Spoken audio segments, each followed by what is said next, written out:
How's it going, folks? We're here with another episode of Team Doctor, a series in which I take a look at user-submitted teams and I make alterations. I try to improve them, fix them, heal them, all that, cure them. Today's submission is from Rye, spelt as follows. A Patreon supporter. Thank you very much for the support. Back-to-back Team Doctor submissions. Thank you, guys. And this submission is actually an attempt at the Guts Challenge, the Guts Achievement, which is a ladder challenge where the goal is to hit 1550 ELO using 3 Pokemon on your team that are BL rank or lower. It's a tough one. I've been close to achieving it. I haven't quite. I'm getting there. And it's a fun challenge. It really makes you appreciate solid Pokemon. You know, when you're forced to run 3 BL Pokemon on a team, you run into a lot of structural issues. It's tough sometimes, and it's hard to build such teams. It is hard to thrive and be consistent with such teams. It is a challenge. And here is Rye's attempt at the building challenge with this strange-looking Glalie squad. Now, Glalie is a Pokemon that I think is quite good, actually. It is a Spikes lead. It looks horrible on the surface, but I've got videos on Glalie if you want to check that out. It's a good Spikes lead because it's pretty much guaranteed to make at least 1 spike on turn 1 of the game, which is actually more valuable than it sounds. It is really nice to guarantee to get a spike and then have switch into something powerful, immediately applying pressure. It's good for hyper offense teams. It matches up well against Zapdos, Salamence, and other miscellaneous leads like Suicune and the occasional Skarmory lead. You can taunt them. It's the only Spiker that can hold its own versus Gengar. Gengar, if you're invested in a bit of special defense, they often can't even 2-hit you if they're running the rare Fire Punch. So Glalie has a lot going for it as a Spiker. Anything with spikes and explosion is probably pretty alright at least. And it also has, yeah, those nice little niches that other Spikers don't. I quite like the Pokemon. But I think that this team is not taking full advantage of Glalie and what it can do. Glalie teams should aim to make spikes quickly, cling to the spikes for dear life using probably Gengar. I don't think that you should run Glalie without Gengar unless you're running the Vapokuno double spikes team. So instead of having a Gengar, you just have a second Spiker, so you're pretty much guaranteed to get spikes up. That's a more wacky way to go. The traditional way to go is run Glalie plus a Gengar, I think. The other thing is that we need speedy Pokemon that threaten spinners.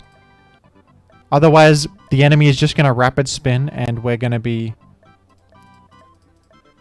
owned. Our Glalie is going to make spikes, die, and then they're going to rapid spin, immediately remove the spikes, and now we have no more offensive power. You also don't really want too many passive mons, like for example, this Blissey is a bit too passive. Armaldo is a bit slow. It has an attack stat, of course, but it's just too slow. I would not probably ever run Blissey with Glalie. I'm sure in some situations it could be okay. You probably want something like Sing Blissey or Bolt Beam Blissey or some offensive-minded Blissey. Generally, I would not advise Blissey on such a squad. So immediately we're cutting these Pokemon. But we're keeping the Blaziken. I actually think in the parameters of the 3BL challenge, Blaziken is good on a Glalie team. It is Spikes Abuser. It has excellent stabs for mixed coverage. It is actually a great switch in after Glalie dies. It threatens like a lot of stuff that Glalie will die to and get owned by. Like, you can make a spike in the face of Tyranitar or Metagross and then get Blaziken in and suddenly you're applying offensive pressure. Blaziken is a good one. So I'm just going to go ahead and show you the team that I arrived at, which is the following. So we've got we only kept, look, Rye. I'm gonna just say that Rye said in a message that it's all right if I change whatever I want here, And we're still operating within the parameters of 3BL. And the 3BLs here are Glalie, Blaziken, and what the? Sceptile. So, folks, I was initially running... So I'll show you what I was trying. Venusaur here. And then instead of Gengar, a Jolteon. Trying to go the route of threatening Spinners more directly with Jolteon and Swampert, and maybe not needing Gengar, but I found that it was just too easy for Rapid Spinners to completely reset my momentum. So I decided that we need the Gengar, and then what can I put in this slot that can threaten Starmie? You know, be fast, be threatening. And Sceptile, it's not great, but it fits within the BL parameters, and it kind of fills the gaps here well enough. It's somewhat of a switch in for Swampert. It is a threat to Starmie. It rounds out the team defensively a little bit. Grass type is good. And I'm running this set. Leaf Blade, Hidden Power Ice, Pursuit, and Leech Seed. The cool thing about Pursuit is that you threaten both Spinners, Claydol and Starmie. And you can Pursuit to guarantee damage against them. You can actually threaten them with Leaf Blade and then Pursuit them if they try to switch out. I think that's cool. And a simple max spread on this. The Gengar, I am just running a defensive set with... We're going... Change the move order, of course. Who in the world would put Will-O-Wisp in the first slot? What kind of madman do you have to be to do that? I like the standard defensive Gengar on these teams with Glalie. You want to be solid versus Spinners. You want to be solid versus Pursuit Tar. And you want as much of a defensive backbone as you can get while applying offense. And Gengar does that. It can live a crucial hit from stuff like +1 Dragon Dance Salamence with this spread. It can live +1 Gyarados and kill it with Thunderbolt. It can live an Aero Rock Slide. It can live a Starmie Psychic. It can live... It's like it has a Focus Sash with this spread. It lives random stuff. And we've got offensive presence elsewhere. And I also changed the Blaziken spread. I was having issues versus Salamence pivoting into Blaziken. It was too free. It was too hard to deal with. So I went with the HP Ice Blaziken. I figured that Sceptile gives us enough room to breathe versus Swampert, hopefully. Because if Blaziken ever invites in Swampert, at least Sceptile gets a free entry point. They're never going to click Ice Beam. They're going to click either Water Move or Ground Move. So it's pretty nice to give Sceptile a free switch in to then immediately force them out again and then apply a lot of pressure. You can leech on a switch out, whatever. You hit Salamence as well yourself with the HP Ice.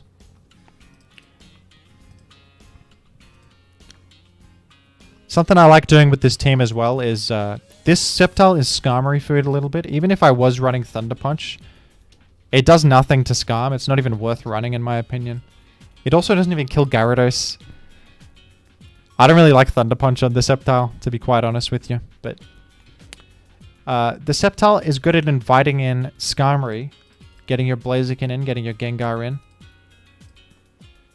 And I love a speedy offensive Swampert on this kind of team. I think that a speedy offensive Swampert, it threatens Claydol, it threatens a lot of slower Tyrannitars, it threatens Metagross, it's often faster than those. It makes you a lot better versus Blissey because of the Earthquake Focus Punch combo. You can force them to heal and then get a Focus Punch, which either keeps them low, forces them to switch out, or they just die to the Focus Punch. They have no real option there. Unless they're a God Gamer and toss you every time perfectly. Probably won't happen. Well, I guess might happen, but you know. Outlier scenarios.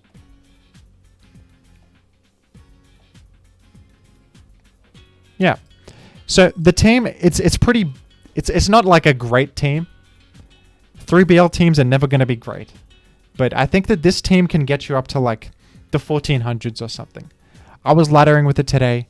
I was having problems against some more solid squads, problems versus random stuff, but versus most teams, you make spikes, you go in with your threats, and you've got decent enough tools to get there. DD tar, by the way. Sand is good on offensive spikes teams. Yeah, I think that this old team was just not taking advantage of Glalie properly. Glalie is a hyper offense mon at its core. You need to build with that in mind and just be built around going absolutely all in, clinging to your spikes, applying pressure at every given opportunity. So that's the way to go with Glalie. And I have here some replays, and I will show them to you. Here's replay number 1 against Nantes. Against tar lead, I often just make a spike turn 1. Often happy to just die and get Blaziken in. But yeah, against mixed tar, you actually are able to make 2 spikes because they can't kill you with anything. And then in comes Blaziken. A solid gambit, right? 2 spikes. I clicked HP Ice here. Often if they have Salamence, they go to it in that position because you're threatening a brick break. So Salamence comes in and obviously threatens Blaziken back with HP Ice. So HP Flying, sorry. So I like an HP Ice there. It's unlikely that they stay, especially because this particular tar set is mixed tar. They don't have a move to hit Blaziken. They don't run Earthquake. They don't usually run Rock Slide. If they ran Rock Slide especially, they would click it on turn 1 versus Glalie. So you know that they're forced out and they have nothing to click. So they're exiting 9 times out of 10. Unless they're doing some crazy play predicting an HP Ice, which would just be nuts. It could happen, but it's too insane. So that's a good HP Ice there. And it actually caught a Gengar. Similar idea. Chip on Gengar is always nice. And Gengar as well, when they come in against you like this, they can't really hit you with anything. They can't wisp you. All they can do is T-ball you, and you can hit them back with a big Fire Blast. And taking out Gengar's a big advantage right there. So we've got a Jolteon team. Jolteon's threatening to kill me, so I've got to get out of there. This is an example of the team requiring forgive me, I'm tired. Requiring a little bit of gamer maneuvering sometimes because you don't have like a great guaranteed switch into Jolteon, but you've got like pivots. You can go Swampert, and then I went into Sceptile. That's a bit of a 2-turn pivot against Jolteon. I was expecting if he has HP Grass, he's going to click it, and then my Sceptile is safely in. You know, I played around Thunder Wave that way. He could have Thunder Waved the incoming Sceptile. That would be problematic. But actually, I randomly preempted a Cloyster. Not my intention, but I was happy to do so. Cloyster does like to come in against Swampert. Very common switch in, so that makes sense. And then Jolteon, it's an unrevealed Swampert, so it doesn't really want to go for a blind HP Grass Hook against a Swampert that might live. So this switch to Cloyster makes a lot of sense. And Sceptile is now just killing the thing. Beautiful. Amazing. In comes Metagross, a Hash Brown.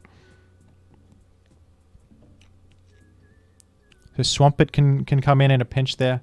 I know that I don't need Swampert to check this tar because it's not DD tar, so sometimes you might go Blaziken there, but my Blaziken's a bit low too, so I was kind of forced into going Swampert. You can see that the team is a bit defensively unsound in that way. You don't have a great switch into some of these threats, but your offense is your defense with these kind of teams. You have to make poor defensive switches because every time a Pokemon dies, you get a good switch in. You got to just out-offense them. That's the plan. And I go Blaziken here. He's either clicking Ice Beam or Fire Blast into Sceptile. So, nice opportunity to get Blaziken back in. And we just smack down that Swampert. He went for the Ice Beam. He was maybe expecting a Sceptile coming in, but I was just happy to sack my Blaziken. And then I just get Tar in. Go for the D-Dance and Earthquakes. D-Dance is the play there because I can live to Earth 2 Thunderbolts and I have a Lum up, so D-Dance would cover him going to Tar because it would be a speed tie. We're both the same speed. I'm a Jolly Tar myself. Most lead mixed Tars are Jolly. So, yeah, I mean, This shows that we've got the tools to win against a pretty standard-looking Cloy Jolt Spike squad. Which, it's not the most favorable team style in the meta right now, but it's like a fairly standard classic type of team style. So, and I'm running 3 BLs, so that's pretty cool. Another thing I forgot to mention, this team has all 3 of the Hoenn Starters, which is kind of cool. Blaziken, Sceptile, and Swampert. Pretty fun. Alright, here we are again with the team. And this is a Suicune lead, which I usually just make a spike against. It can be a bit tough sometimes because they're going to Calm Mind in your face a lot of the time. If they Calm Mind in your face, I usually explode on the turn afterwards. Make a spike, then explode, and then try to just take out the Suicune with... We've got Gengar, we've got Sceptile. Something like that. And I just make a spike in the face of Heracross. Happy to die. I get my Blaziken in. I blast a Zard for a lot of damage, to be honest. 47% on a resisted move. And then we get Tar in. Kind of dangerous because the Tar could actually Focus Punch there.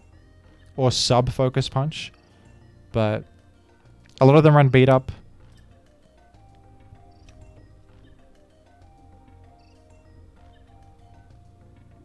That's a case to be made for running Thunder Punch, is that it can over Focus Punch on Blaziken. I'm currently running Focus Punch. I think Focus Punch is good to punish a switch to like swamp it. But you could actually run Thunder Punch. I actually quite like Thunder Punch on Blaziken.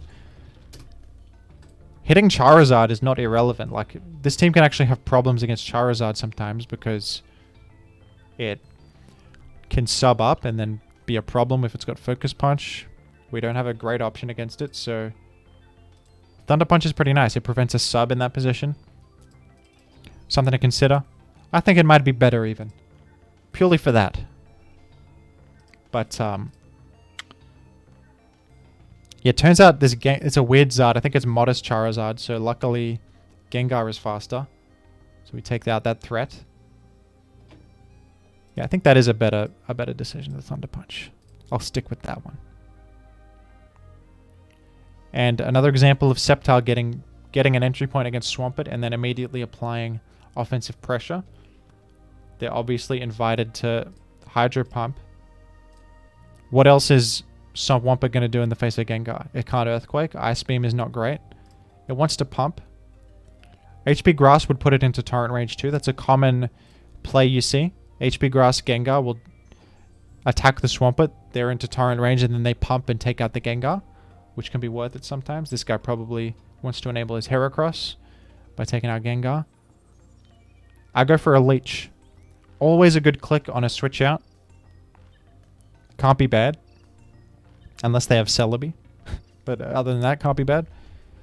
And we get Blaziken in, and I go for the Focus Punch on the Swampert, which does a lot of damage and enables the follow-up Brick Break for the KO. And in comes Suicune. I go to Gengar and Suicune. I go for the Thunderbolt into the Explosion. I don't know why, but I decided to go Swampert here. I was afraid of a Heracross with Sub-Salac, so I wanted to... So I didn't want to go Sceptile because Heracross would be faster after a Salac. So would Blaziken would also be slower than Heracross. So Swampert is my bulkiest thing. It can at least live a Mega Horn and then Ice Beam to break a sub, deny Swords Dance. But I ended up taking out a Steelix, bit random. And then here's a Tyranitar. And the line here is just to Earthquake because Sceptile actually outspeeds +1 DD Tar. So I don't need to risk Hydro Pump miss because I can Earthquake. And then he obviously can't dance again because I'll kill him. He's got to go for Earthquake and then Sceptile can finish it off. Guaranteed win there. Unless he crit or something crazy. So not a great team to be honest, but like when you're climbing you see these teams. I'm not trying to build a masterpiece here. I'm just trying to build a solid 3BL squad that can let you climb. The games are going to be quick. You can click fairly obviously. You sometimes have to make plays, and the games are over quickly. So it's a good team for climbing for this challenge, I think. We actually have a rematch against Nantes. I think this is the same team with the Cloister.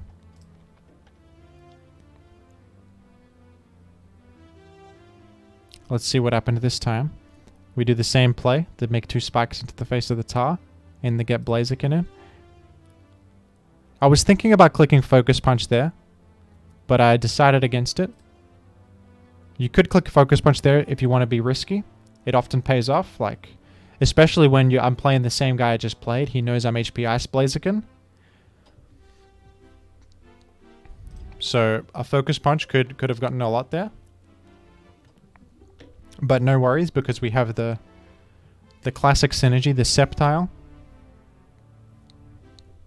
And I go for the Leaf Blade. I thought he might be cheeky and go for the Ice Beam on the Leech Seed that time, but didn't go for it. And I go Blaziken this time on the Metagross instead of going to Swamp it. And it's a ban Metagross. It does a lot to you. But you can at least pivot Blaziken in once and then apply pressure. Even this Swampert can't take a Blaze Fire Blast. We're in Blaze range.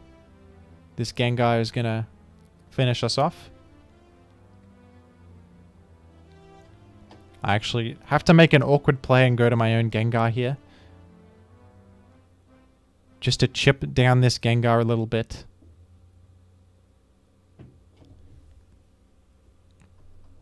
What's nice about this situation is that the Swampert is dead, so my DD Tar becomes a lot better now. So that's why I'm doing this. I can get the chip on Gengar and get my DD Tar in and get a free Dragon Dance. And he doesn't really have a good option. Now his Rock Resist is dead. And yeah, DD Tar simply cleans the game. So yeah, like, even though we're running 3 builds, we still have DD Tar and Gengar, which are just fundamentally solid. So you can do that. And this one, actually, I'm going to feature a loss in the Team Doctor series for the first time ever. Because I think this is still a good proof of concept for the team, even though I lost. I also got a bit unlucky against Kanye's burner account. I've played against this guy a lot of times. He's kind of a...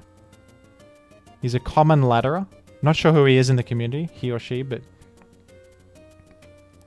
I've played them. There's someone fairly experienced because I see him all the time.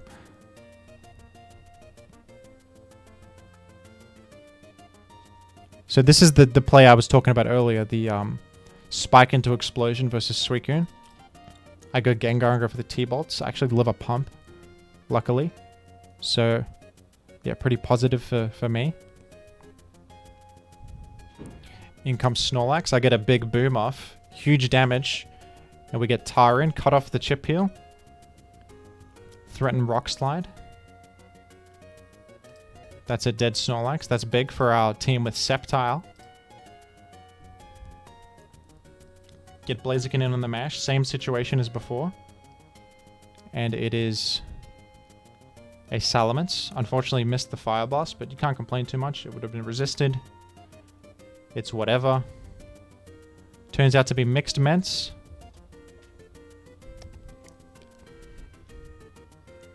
And I go Sceptile on the HP Grass. And right here, I'm threatening HP Ice. I thought that he would switch out, so I clicked Leech Seed. Unfortunately, my opponent, I guess, didn't know what Sceptile does. Fair enough, you don't see it very often, so didn't realize maybe that I was threatening HP Ice, or just knew that I would click Leech, but I don't know if this particular set is like the standard on Sceptile enough to make such a play. I think my opponent just wasn't frightened of the HP Ice. So maybe if you're in this position, folks, just click the obvious HP Ice, even though it seems so obvious. A lot of people don't know what Sceptile does, so they'll get got by that. My life would have been a lot easier if I just clicked HP Ice there. But I still have my DD Tar, who can live a Brick Break. So I go for that path to victory instead. Goes to Salamence, and actually I dance again here, knowing that I live a Brick Break.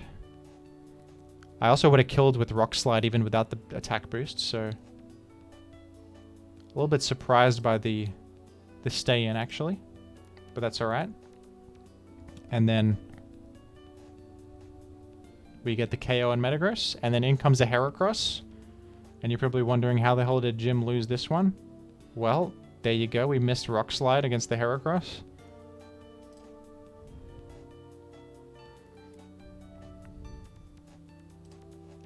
And you got the Select Berry. I go for the Earthquake because it can't miss.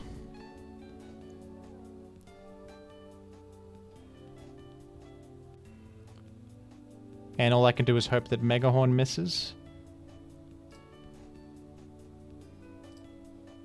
And unfortunately I got owned, but this was a victory in spirit and kind of a proof of concept, the fact that DD Tar is still strong enough to carry you, even on a team with a lot of structural issues.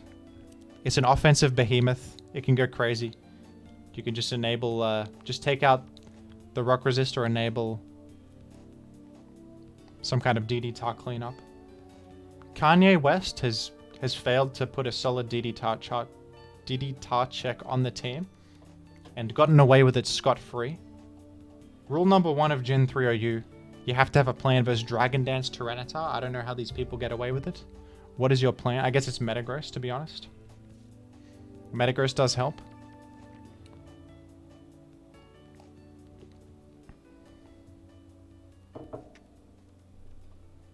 We can be honest with one another and say that Metagross helps. I'm wondering if I could have Earthquaked instead of Rock Sliding and somehow still won, but I think no. Maybe? I don't know. That requires a bit of thought, and I'm a bit tired. And that's a hard play to see. I was playing... I'll be frank with the viewers at home. I was playing these games while I was at my job. I was on the phone talking to a customer, and I was clicking buttons on Gen 3. I was not cognizant of the Earthquake guaranteed win condition in this position, sand chipping Heracross, denying sub perfectly to allow for a victory. You can forgive the fact that I didn't see that one. But regardless, I featured the replay anyway because I think this was a strong showing for the team regardless. I could have HP Iced that Salamence. This is a pretty solid blue offense type team.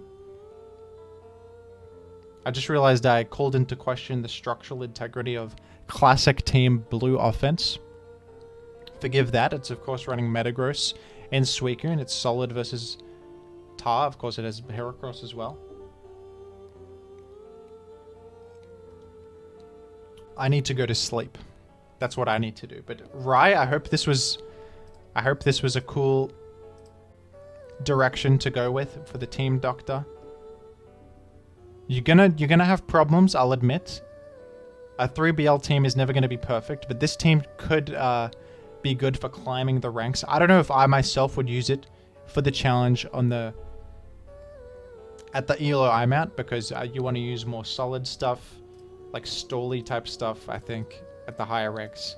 Because this can be like a bit inconsistent matchup wise, but I think you can climb quickly with such a team, and I think the team has some legs to stand on, as demonstrated, hopefully. So, hope this was acceptable for you, and I appreciate the a little bit of a different direction for the team, Doctor, with some parameters, with an asterisk, with some limitations. I'm forced to build with 3BLs.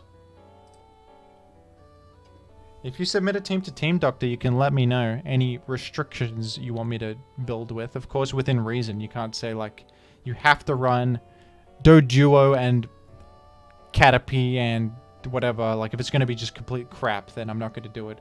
Within reason, of course. Like, in a fun way. 3BLs, that's a fun challenge. Or I want to build around, I don't know, Muck. Like, Muck sucks, but I could try my best to build around Muck or something stupid like Tauros.